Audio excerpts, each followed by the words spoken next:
لقيت عم فهيم زعلان جدا ومتعصب وبيقول لي: تعرف ماذا يحدث في السعودية الآن؟ قلت له: يا ساتر يا رب، خير في إيه؟ ده كله إلا السعودية، ده قبلة الإسلام وبلد الكعبة والمسجد النبوي المشرف. قال لي: يا سيدي امبارح كان في حفل عيد موسم الرياض وبيحيي الحفل الفنان تامر عاشور. قلت له: خضتني يا عمنا، ربنا يسعدهم ويكتر من أعيادهم. هي إيه المشكلة لما الناس تروق على حالها قبل شهر رمضان والتعب والصيام والفرهدة؟ قال لي: معاك حق. تعرف ان منظمين الحفل ناس محترمه؟ قلت له: ليه؟ قال لي: لانهم حطوا شروط شرعيه لدخول الحفل، زي ممنوع دخول حد اقل من 18 سنه وغير مسموح بالتدخين. قلت له: ده جميل جدا وحاجه محترمه جدا. وايه كمان يا عمنا؟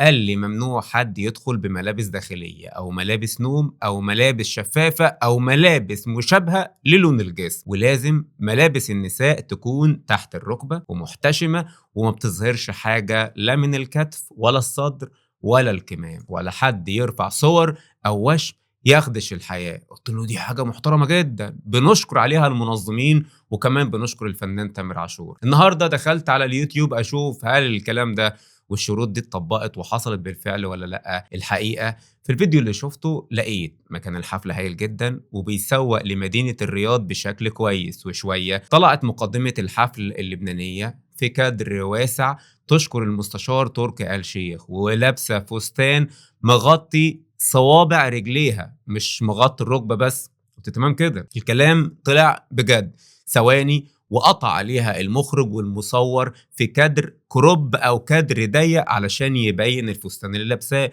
اللي ظهر بدون اكمام وبدون اكتاف خالص. وطلع بعدها الفنان تامر عاشور على المسرح وقال: تستاهل عمري الجاي، تستاهل الغرام، كله في الرقة ملكش زي، فاضل غرام بيا والرك على النية وانا نيتي انتي. قلت له: طيب ما هي الدنيا تمام اهي يا عمنا، هو انت ليه مكبر الموضوع؟ قال لي: دي بس البداية والرك على النية، وبص لي من فوق لتحت كده وقال لي: فكر فيها.